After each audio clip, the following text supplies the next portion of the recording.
রাধে রাধে, সুপ্রভাত আমার মিষ্টি বন্ধুরা।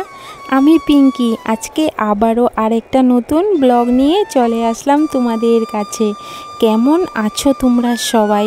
আশা করি যে যেখান থেকে দেখছো রাধারানীর অশেষ কৃপায় বেশ ভালো আছো আর অনেক সুস্থ আছো। আমি আসাম হুজায়ে থাকি, একটা ছোট্ট গ্রামের সাধারণ গৃহবধূ যে তার নিয়মিত কাজগুলোই তোমাদের সঙ্গে শেয়ার করে, আর সেই কাজগুলোকেই আর এই সিম্পলভাবে চলাফেরাটাকেই তোমরা প্রচুর পরিমাণে ভালোবাসা দিয়ে যাচ্ছ, আর এইভাবেই সবসময় আমাকে ভালোবাসা দিয়ে যেও। সময়টা চলছে কিন্তু দুর্গা পুজোর, বাঙালিদের সবচাইতে বড় পুজো। তো চারদিক দিয়ে পুজোর কেনাকাটা কত কিছু চলছে, সবাই কত ফুর্তি আমোদ করছে, আর এই কামনাই করি এই দুর্গা পুজোর দিনগুলো সবার আনন্দময় হোক, খুব ফুর্তি করে দিনগুলো কাটাক। তো যাই হোক, এই ভিডিওটা ছিল সপ্তমী দিনের। সকালবেলা ঘুম থেকে উঠে বাসি কাজকর্ম সারলাম, সেরে স্নান টান করে সোজা চলে আসলাম ঠাকুর ঘরে, এসে ঠাকুর পুজোটা দিয়ে দিলাম। আর এখন রেডি করে নিচ্ছি বাটা, মানে আজকে সপ্তমী পুজোর বাটা দেব। আমি প্রত্যেক বছরই সপ্তমীর দিনেই বাটা দেই। তো এই তো ফল টল সমস্ত কিছু ধুয়ে টুয়ে সুন্দর করে একটা পুষ্প থালে রেখে দিলাম, আর এই কয়েকটা ফল রেখে দিলাম ঘরের ঠাকুরের ভোগের জন্য। যেহেতু বাটা দিতে যাব তার জন্যই আর কি সমস্ত কিছু আগে আমি রেডি করে একদম সুন্দর করে রেখে দিব, যাতে পরে কোনো কিছু মনে হলে চট করে নিয়ে নিতে পারি। এমনিতেও কিন্তু আমার একটু ভুলার অভ্যাসটা খুব পরিমাণ বেশি। তো এদিকে দেখো, এই যে চাটাপাতিগুলোকে ধুয়ে টুয়ে সুন্দর করে একদম আমি মানে সমস্ত কিছু জোগাড় টোগাড় করে রেডি করে নিলাম। আর এই যে এখানে কিছু ফুলও নিয়ে নিলাম। তো দেখো আমার সমস্ত কিছু রেডি, একদম কমপ্লিট। তো চলো এখন গিয়ে আমি কমপ্লিট রেডি হয়ে যাই। তো এই তো ঘরে চলে আসলাম, এখন রেডি হয়ে যাব। তো তোমাদের মধ্যে বেশ কয়েকটা বোন কিন্তু আমাকে কমেন্ট করেছিলে যে দিদিভাই তুমি পুজোর শপিং কবে করবে। তো এইবার আমার শপিং করা হয়নি গো, এবার কোনো কিছুই কেনাকাটা করছি না। যদি করতাম তোমাদের সঙ্গে তো অবশ্যই শেয়ার করতাম। এখন আমাদের পরিস্থিতিটা ভীষণ পরিমাণে খারাপ চলছে, কোনো মতে বেঁচে খেয়ে চলছি আর কি। তো হ্যাঁ, ডুগ্গু সোনার জন্য কিছু একটা তো কিনতে হবে, যেহেতু সে বাচ্চা মানুষ, তার জন্য যদি কিছু না কিনি তাহলে তো ভালো লাগবে না। তো যখন কিনবো তখন তোমাদের সঙ্গে অবশ্যই শেয়ার করব। তো দেখো আমি একটা গডরেজ থেকে লাল পাড় শাড়ি বের করে নিলাম। এই শাড়িটা নতুনই ছিল, একদিনও আমার পরা হয়নি, তাই ভাবলাম আজকে যেহেতু বাটা দিতে যাব তো না হয় এই শাড়িটাই আমি পরে নিই। তো এই শাড়িটা পরে আমাকে কেমন লাগছে তোমরা অবশ্যই কমেন্ট করে জানিও। একদম সিম্পল শাড়ি, আর আমি জানো তো সিম্পল জিনিসই খুব বেশি পছন্দ করি। একদম অতিরিক্ত গ্যাদারিং কাপড় চাপড় আমার একদমই ভালো লাগে না। তো দেখো একদম পুরোপুরি রেডি, এই তো বেরিয়ে পড়লাম। আর আজকে আমার ক্যামেরাম্যান হলো আমার ডুগ্গু সোনা। ও প্রথমেই বলছে মা তুমি তো আজকে আমাকে ক্যামেরাম্যান বানিয়ে দেবে, যেহেতু আমি তোমার সঙ্গে আছি। তো আমি আবার ও হাতের থেকে একটু মোবাইলটা নিয়ে নিলাম। তো দেখো ডুগ্গু সোনায় কিন্তু ওই যে আমার বাবায় পাঠিয়েছে যে কুর্তাটা, সেই কুর্তাটা পরেছে। ওই যে দেখো ওকে কিন্তু ভীষণ ভালো লাগছে। আর এদিকে মাসিও যাবে, আর মাসিও আজকে বাটা দিয়ে দেবে। মাসি যেহেতু এই জায়গায় নতুন এসেছে, তো মাসিও সব কিছু নতুন নতুন। তো একসঙ্গে মাসি আর ভঞ্জি মিলে চলে যাচ্ছি। এই তো মন্দিরে এসে পড়লাম বাটা দিতে। আর এই পুজোটার সময় এত পরিমাণ যে গরম পড়ছে কিভাবে কিছুই বুঝতে পারছি না, জানো তো প্রচুর গরম, একদম ঠাডাপুরা রৌদ্র। আচ্ছা যাই হোক, এদিকে মন্দিরে এসে পড়লাম। নাও তোমরাও মায়ের দর্শন করো। এই মায়ের মূর্তিগুলো কিন্তু সমস্তটাই পাথর দিয়ে তৈরি। প্রায় আজকে 3 বছর হলো এখানে একবারে পাথরের মূর্তি নিয়ে আসলো, আর মূর্তিগুলো না ভীষণ পরিমাণ সুন্দর। আর মা তো এমনিতেই সুন্দর হয়, সেটা পাথরেরই হোক চাই মাটিরই হোক, ঠিক না? মাকে দেখতে কিন্তু একদম অন্য রকমেরই সুন্দর হয়।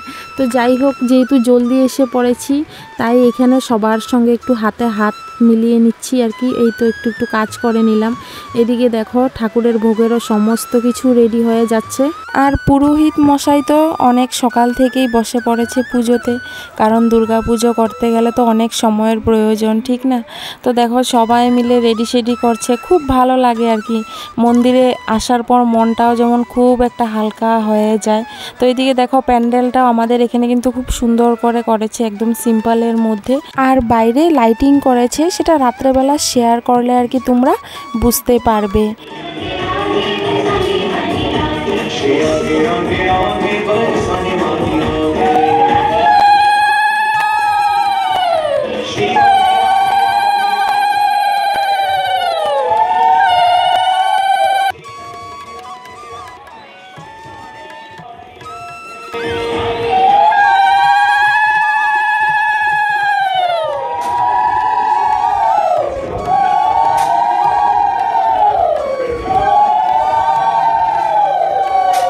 আজকে অনেকটাই মানুষ কম, যেহেতু সপ্তমী পুজো, বাকি অন্যান্য দিন অনেক বেশি মানুষ হয়। তো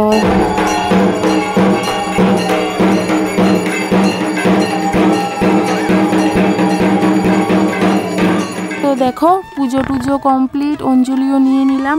আর যেহেতু পূজা মণ্ডপেই রোজ দিন খাওয়া দাওয়া করাচ্ছে সবাইকে, তো এই তো এখন অন্নপ্রসাদ নিয়ে নিচ্ছি সবাই মিলে। তো খুব স্বাদ হয়েছে আর কি প্রসাদটা, এত স্বাদ হয়েছে কি বলবো। অষ্টমীর দিন রেডি হয়ে পড়লাম। সপ্তমী পুজো করে এসে আর কোনো ভিডিও করিনি, ডাইরেক্ট অষ্টমী পুজোর দিন থেকে ভিডিওটা শুরু করলাম। এখন বাজে সকাল 11টা। তো আমাকে কেমন লাগছে, একটা সিম্পল বেঙ্গালি লুক। এটাও আগের বছরের শাড়ি, এই বছর যেহেতু কোনো কাপড় চোপড় নেওয়া হয়নি, তো আগের বছরের শাড়িটা আবার পরে নিলাম। একদম সিম্পল একটা সুতি শাড়ি।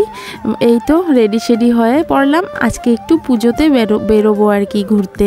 যেহেতু সপ্তমীর দিনও আর কোনো জায়গায় যাওয়া হয়নি, ঘরেই চলে এসেছিলাম।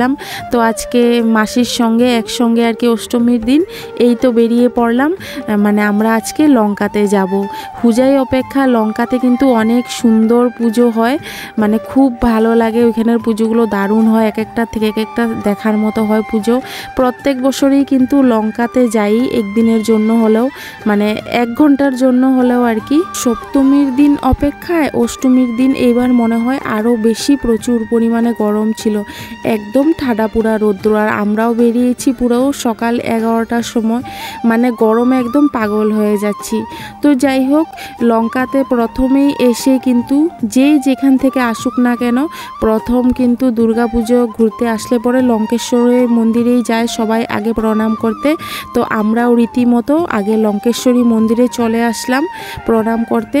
তো এখন লঙ্কেশ্বরী মন্দিরের বাইরে যেহেতু দুর্গাপুজো হচ্ছে, তো প্রথমে সেখানে প্রণাম করছি। তো চলো তারপরে গিয়ে লঙ্কেশ্বরী মন্দিরে গিয়ে প্রণাম করব। তো এদিকে দেখো মন্দিরের বাইরেও অনেক কিছু প্রতিমা সুন্দর করে রেখেছে আর কি, সেই কয়েকটা তোমাদের সঙ্গে শেয়ার করলাম।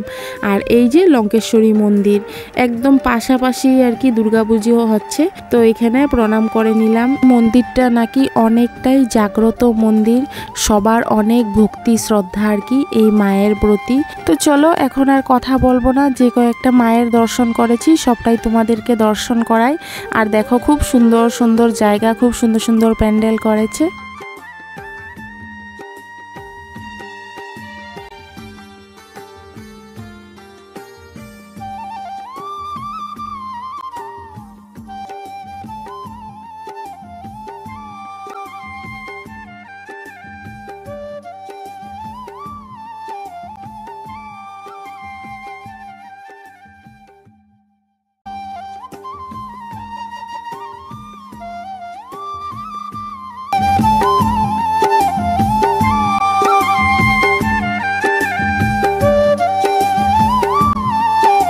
তো আমাদের পুজো দেখা মোটামুটি শেষ, 6-7টা পুজো দেখেছি, এটার পর আরেকটা দেখবো। আর এই পুজোটা সবচেয়ে বেশি ভালো লেগেছে, খুব সুন্দর হয়েছিল।